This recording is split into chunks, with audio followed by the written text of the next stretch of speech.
Muy buenos días, presentando el proyecto final de macroeconomía con el tema la crisis del petróleo en el periodo de 2014 a 2016. Los integrantes que conforman nuestro grupo son Ricardo Álvarez, Santiago Morales, Kenyer Vallejo y mi persona. Como primer punto tenemos la descripción de la crisis. ¿Cuándo ocurrió esta crisis? ¿Cómo ocurrió esta crisis y qué países resultaron afectados por esto? ¿Qué ocurrió? A partir de 2014, el mercado del petróleo tuvo una baja del 75%, llevando el precio del barril de $107 a $26.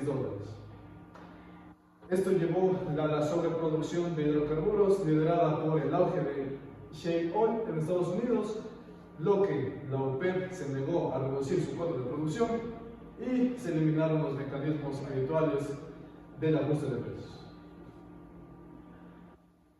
¿Cuándo ocurrió? En el 2014, en mediados de junio de 2014, el precio tocó su máximo, que fue de $107, y en enero de 2016 bajó a su precio mínimo del ciclo con sus $26. Esto afectó principalmente a los exportadores de petróleo, que fueron Arabia Saudita, Rusia, Alemania, Venezuela, Nigeria, Irak, Angola, Ecuador, Colombia y México, beneficiando principalmente a los importadores netos, que beneficiamos sus costos energéticos en este auge, ya que aunque la contratación de demanda global moderó este efecto. Como dato importante tenemos que Ecuador también fue en participar. Fue uno de los países latinoamericanos más vulnerables de este auge del petróleo. Factores que originaron la crisis. Hubo 4 factores más importantes a destacar en este periodo. Es la revolución shale oil en Estados Unidos, las decisiones estratégicas de la OPEP, que la OPEP es Organización de Países Exportadores de Petróleo. Tenemos la debilitación de la demanda global. Tenemos la apreciación del dólar estadounidense. ¿Qué quiere decir con la apreciación del dólar estadounidense? El petróleo se vendía más caro a varias divisas en otro tipo de países, los cuales son Irán, Irak, Argelia y Angola. La desaceleración de China y el establecimiento económico emergentes fueron uno de los factores para la debilitación de la demanda en el petróleo.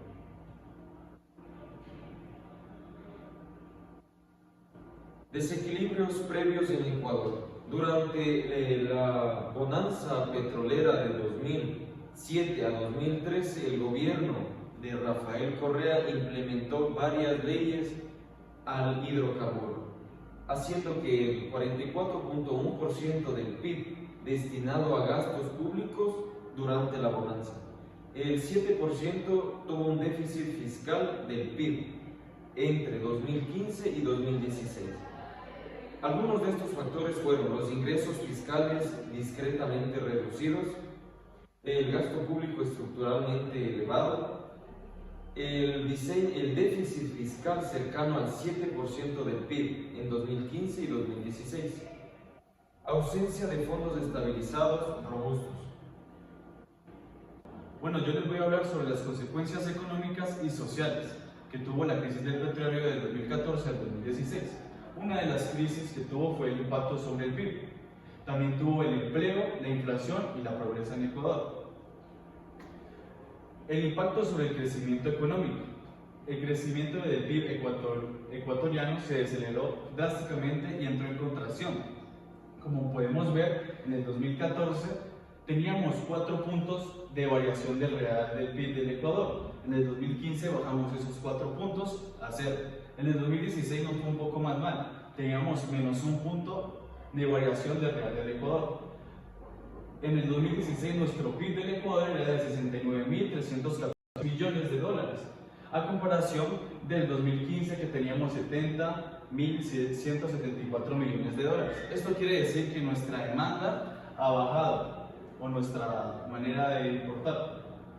Esto lo afectó el precio del barril del petróleo, que era de 28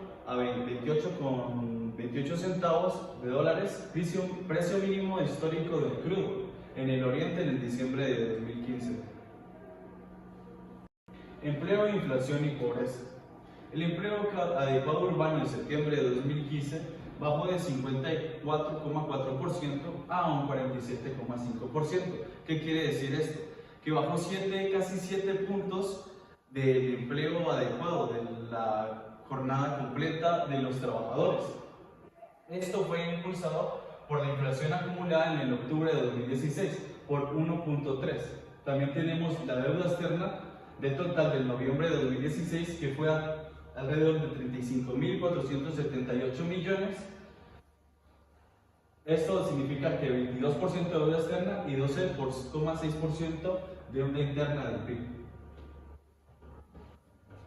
Bueno, vamos a revisar las políticas fiscales que aplicamos, la respuesta del gobierno ecuatoriano y la conclusión del estudio. Bueno, las políticas económicas aplicadas fueron las siguientes. El ajuste fiscal contractivo, alrededor de unos 2.220 millones de dólares, recortados en 2015. Esto representa un 2,2% del Producto Interno Bruto, concentrado en inversión e infraestructura. El fortalecimiento tributario, los tributos pasaron a ser el rubro de mayor peso en nuestro presupuesto en el 2016, alrededor de unos 15.489 millones de dólares. Las salvaguardias comerciales eran sobre tasas arancelarias para proteger la balanza de pagos en la economía dolarizada. El endeudamiento externo, la preventa de petróleo a China para obtener capital y los bonos soberanos, además del uso del Banco Central. La diversificación productiva, contratos de inversión en materiales de construcción, metálica y energías renovables. Aquí se destaca la construcción de 8 hidroeléctricas.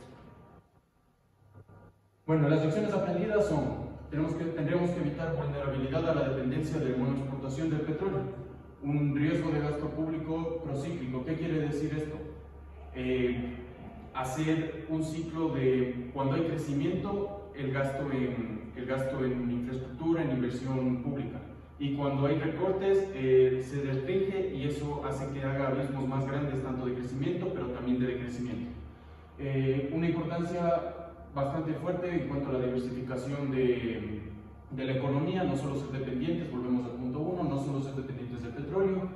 La ausencia de fondos de estabilización macroeconómica, nosotros no tenemos un fondo como ahorrado para alguna situación extrema de crisis, y las limitaciones que tenemos por estar dolarizados ante stocks externos. Bueno, las medidas que hemos deducido para poder prevenir crisis similares en futuras ocasiones son crear un fondo de estabilización macroeconómica siguiendo el modelo chileno. Ellos han tenido un modelo desde el 2007 que les ha resultado efectivo y combaten de mejor manera las crisis económicas fuertes. Una diversificación de la matriz productiva y exportadora, volvemos al punto, no ser únicamente dependientes del petróleo. Una regla fiscal anticíclica basada en el precio de referencia estructural, esto para evitar abismos de recesión económica y fortalecimiento de ingresos tributarios no petroleros. Bueno, como conclusiones, la crisis de 2014 y 2016 fue un fenómeno histórico impulsado por el lado de la oferta, sin recesión global previa que lo justificara. Ecuador fue uno de los países más vulnerables de Latinoamérica por su dependencia petrolera y su condición económica dolarizada. Las políticas fiscales que se implementaron combinaron ajustes fiscales, fortalecimiento tributario, salvaguardas y endeudamiento, evitando